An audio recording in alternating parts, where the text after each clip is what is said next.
आप सभी का स्वागत है।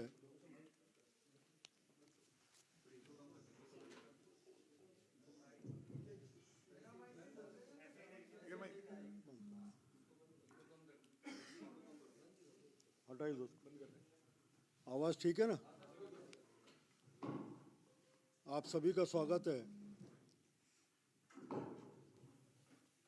कल राजस्थान की विधानसभा में कांग्रेस पार्टी ने जिस प्रकार का प्रदर्शन किया, वो एक बार फिर लोकतंत्र की धज्जियां उड़ाने का पूरी तरह से प्रदर्शन था।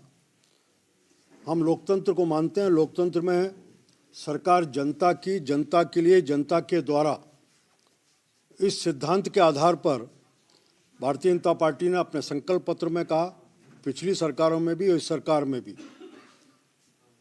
अपनी जवाबदेहिता को अनुभव करते हुए हमने पहले ही घोषणा की थी कि प्रतिवर्ष सरकार के कामों का लेखा जोखा हम राजस्थान की जनता के सामने रखेंगे। उस आंकड़ों को रखेंगे जो पिछले 1 वर्ष में किया या 2 वर्ष में किया। इस बार भी 2 वर्ष का जब कालखंड पूरा हुआ सरकार का, तो राजस्थान सरकार ने विभिन्न स्तरों पर पत्रकार सम्मेलनों के माध्यम से, गांव-गांव, बूथ-बूथ पे रथ के माध्यम से अपने सरकार का लेखा जोखा राजस्थान की 60 करोड़ की जनता के सामने गली-गली जाकर के रखने का काम किया। उसी समय कांग्रेस के प्रदेश के अध्यक्ष और नेता प्रतिपक्ष श्रीमान डोटासरा जी और श्रीमान टीकाराम जूली जी, उन्होंने एक चुनौती दी थी कि अगर हिम्मत है तो राजस्थान की सरकार और राजस्थान की Bharatiya Janata party Albert hall पर आकर के वर्तमान भारतीय जनता पार्टी शासन के 2 वर्ष और कांग्रेस शासन के 5 वर्ष के कालखंड के ऊपर बहस कर लें। हमने उस समय भी कहा था कि जिस फोरम पे चाहे बहस कर लें। 5 फरवरी को राज्यपाल के अभिभाषण पर बहस के दौरान राजस्थान के मुख्यमंत्री ने अपने वक्तव्य देते समय, मैं उसका उल्लेख पढ़ के सुनाना चाहूँगा। मुख्यमंत्री ने कहा कि मैं कांग्रेस पार्टी के प्रदेश अध्यक्ष, ये पूरी कार्रवाई है जो विधानसभा के प्रदेश अध्यक्ष और नेता प्रतिपक्ष का बयान अखबारों में, सोशल मीडिया पर पढ़ा। उन्होंने कहा कि उसमें सबसे महत्वपूर्ण संकल्प ने कहा कि हम प्रत्येक वर्ष अपने द्वारा किए गए नीतिगत निर्णय और विकास कार्यों की रिपोर्ट कार्ड जनता के बीच लेकर जाएंगे। अगर मेरी सरकार के 2 वर्ष के कार्यकाल और पूरे 5 वर्ष के कार्यकाल में विकास कार्यों पर बहस इस संवैधानिक सदन में हो तो ज़्यादा उचित होगा। इस हेतु मैं अपनी सरकार की विकास यात्रा का एक दस्तावेज सदन में के समक्ष टेबल करना चाहूँगा। अध्यक्ष महोदय, आप उस पर बहस की व्यवस्था दें। अध्यक्ष महोदय ने कहा कि आप रख सकते हैं और बीएसी में सलाहकार समिति की मीटिंग में इस पर किसी दिन बहस की तारीख तय की जाएगी। उसके प्रतिक्रिया में राजस्थान के प्रदेश अध्यक्ष और लक्ष्मणगढ़ के विधायक, कांग्रेस पार्टी के प्रदेश अध्यक्ष और लक्ष्मणगढ़ के विधायक श्रीमान डोटासरा जी ने बहुत जोर से उच्चारण करते कहा कि हमें मंजूर है। वहीं टीकाराम जूली जी ने भी कहा कि हमें चुनौती स्वीकार है। हम 5 साल, पूरे 5 साल के काम और 2 साल के कामों पर बहस करने को तैयार हैं। आगे इसी तरह का फिर डोटासरा जी ने कहा इसके ऊपर आगे चलते हुए कि हम भी रखेंगे, हम भी रखेंगे। इस तरह की चर्चा को बढ़ते हुए टीकाराम जूली ने कहा कि मुख्यमंत्री जी, आपने चुनौती दी, यह तो कर दिया, अब हमें किसमें क्या दिक्कत है, हम भी बहस करने को तैयार हैं। उनकी इस वक्तव्य को मानते हुए लोकसभा विधानसभा के अध्यक्ष महोदय ने कार्य सलाहकार समिति की 16 तारीख की मीटिंग, जिसमें खुद नेता प्रतिपक्ष भी थे, कांग्रेस के वरिष्ठ विधायक रफीक साहब भी थे, भारतीय जनता पार्टी के नेता पर खुद अपने संसदीय कार्य मंत्री थे, मुख्य सचेतक थे, सब जने थे। उन सब के बीच में आगे की कार्रवाई तय हुई और उसमें तय किया गया 16 तारीख को, 21 तारीख को 2 विषय उन्होंने चर्चा के लिए तय किए। एक तो आय व्यय का अनुमान वर्ष 2026-27 से संबंधित अनुदान मांगों पर विचार एवं मतदान, और दूसरा विषय जो तय किया, पहले रेवेन्यू की डिमांड थी, उसका उन्होंने तय किया सरकार एट द रेट ऑफ। ये जो सदन में दस्तावेज पेश किया गया था सरकार के द्वारा, मुख्यमंत्री के द्वारा, उसका टाइटल है सरकार एट द रेट ऑफ 2 वर्ष प्रगति एवं उत्कर्ष 2024-2025-2026। और यहाँ भी जिसमें नेता प्रतिपक्ष समूह उपस्थित थे, उनके वरिष्ठ सदस्य रफीक साहब थे, उसमें भी कार्य सलाहकार समिति ने जो 21 तारीख को चर्चा के लिए जो विषय तय किया, वो तय किया सरकार एट द रेट ऑफ 2 वर्ष प्रगति एवं उत्कर्ष 2024-25-2026। और इस दस्तावेज को उसी दिन राजस्थान विधानसभा के सभी सदस्यों को, कुछ को वहाँ लेके गया, कुछ को उनको डाक के माध्यम से सबके घरों पर भिजवाया गया। 16 तारीख से 21 तारीख तक, जिस दिन सदन में बहस नियत हुई थी, और 21 तारीख को भी दोपहर 2 बजे तक जब रेवेन्यू की डिमांड्स के ऊपर मतदान पूरा हुआ, तब तक कांग्रेस के किसी सदस्य ने इस विषय के ऊपर ना लिखित में ना सदन में बोल करके किसी प्रकार की आपत्ति नहीं दी।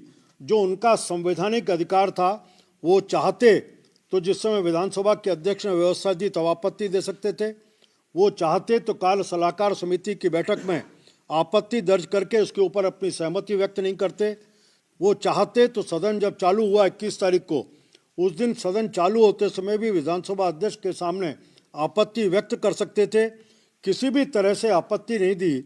और 2 बजे के बाद जब इसके ऊपर चर्चा शुरू हुई और माननीय विधानसभा अध्यक्ष महोदय ने पहले वक्ता को अपना वक्तव्य रखने के लिए बुलाया, तब कांग्रेस के लोगों ने इसके ऊपर पूरी तरह से बवंडर करने का काम किया।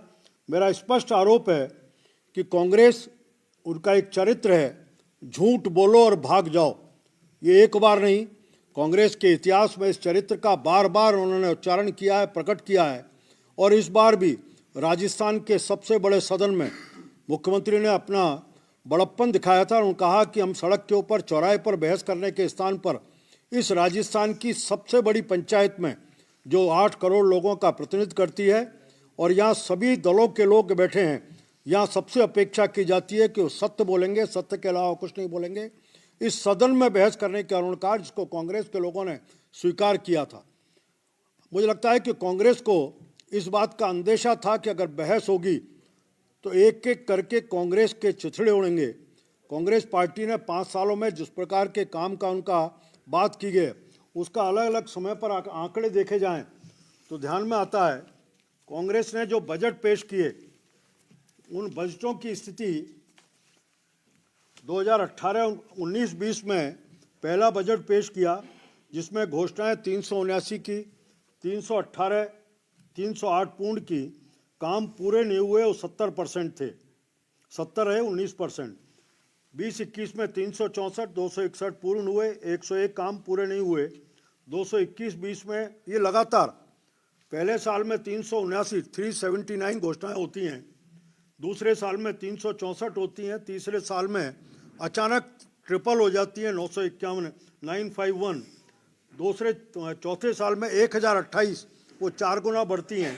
और 23-24 में आते आते 1426, जिनमें से केवल 20% पूरी होती हैं। 80% घोषणाओं के ऊपर बजट का प्रावधान नहीं होने का कारण से उनकी पूर्ति नहीं हो पाती। एक एक काम की तुलना लें तो लगभग ऐसे वर्तमान भारतीय जनता पार्टी सरकार के कुल कामों में सरकार ने जो दस्तावेज दिया था, उस दस्तावेज में भी स्पष्ट रूप से लिखा हुआ था। कांग्रेस के लोग कहते हैं कि हम 2 वर्ष बनाम 5 वर्ष पे बहस करेंगे। मुख्यमंत्री ने जो दस्तावेज सदन में पेश किया वो पूरी ईमानदारी से किया। उस ईमानदारी में साफ साफ लिखा हुआ है काम जो है, उस काम के बारे में। उदाहरण के लिए, जल के कुशलतम उपयोग हेतु पाइपलाइन पर अनुदान से लाभान्वित कृषक संख्या पिछले 2 वर्ष में 98,753, कांग्रेस के 2 वर्ष में 46,183 और कांग्रेस के 5 वर्ष में 91,582। ये 2 वर्ष बल्कि 5 वर्ष भी तुलना कर सकते हैं। 2 वर्ष बनाम 2 वर्ष भी इन सब का पूरी तरह से कांग्रेस के पास था। उनको पता था कि 2 वर्ष की तुलना हम 2 वर्ष से करेंगे तो कहीं नहीं आते, क्योंकि 2 वर्ष के कालखंड में उसी बराबरी के कालखंड की तुलना होगी। कांग्रेस को पता था उसमें हम खड़े नहीं रह सकते। अगर 5 वर्ष को करेंगे तो उसी अनुपात में उसको ले जाना पड़ेगा। इस अंदेशे में आकर के कि सदन के अंदर पूरी तरह से हम बेनकाब होंगे, हमारा चेहरा जनता के सामने उजागर होगा। झूठ बोलना, वादे करना, वादों को पूरा नहीं करना, जो 5 साल के कालखंड में कांग्रेस पार्टी सत्ता की लड़ाई में लड़ी रही, अपने ही मुख्यमंत्री को मुख्यमंत्री ने नकारा कहा, निकम्मा कहा, कह करके इस तरह के संघर्षों में रही और जनता पूरी तरह की अनदेखी की। 2 वर्ष के कालखंड में राजस्थान की सरकार में भजनलाल शर्मा जी के नेतृत्व में जनहितैषी जो संकल्प पत्र के काम किए थे, उन संकल्प पत्र के कामों के लगभग 70% को काम को या तो हमने पूरा किया या वो पाइपलाइन में है जो काम शुरू हो चुका। बजट घोषणाओं की भी स्थिति है कि हम लगभग 66% के आसपास इनका काम शुरू हो चुका या पाइपलाइन में है, और जिनकी स्थिति है वो भी निकल कर के आती है, क्योंकि 2 वर्ष का कालखंड है जो पूरे नहीं हुए पाइपलाइन में है, वो भी धीरे धीरे पूरे करने की स्थिति में आती हैं। बजट की तुलना करें तो आप ध्यान में आता है कि ERCP का अपना बजट इतना है जो कांग्रेस पार्टी के 5 साल के खुद के कालखंड को चुनौती देता है। यमुना जल के लिए 32,000 करोड़ का प्रावधान, ये कांग्रेस को स्वयं को सीधा बजट का प्रावधान करके उसको पूरा करने का काम किया। जयपुर शहर में 12,000 करोड़ का अपना इतना बड़ा बजट केवल जयपुर की ट्रैफिक की समस्या को देखते हुए मेट्रो के प्रोजेक्ट के लिए प्रावधान करके राजस्थान की सरकार ने भजनलाल शर्मा जी के नेतृत्व में अपने विजन को भी प्रकट किया, संकल्प पत्र को पूर्ण करने के संकल्प को भी सामने रखा, और इसके साथ ही आगने वाले समय में राजस्थान की जनता के साथ जिन संकल्पों को लेकर के हम सरकार में आए थे, उन संकल्पों को पूरा करने का रोड मैप भी जनता के सामने सदन में रखने की इच्छा प्रकट की थी।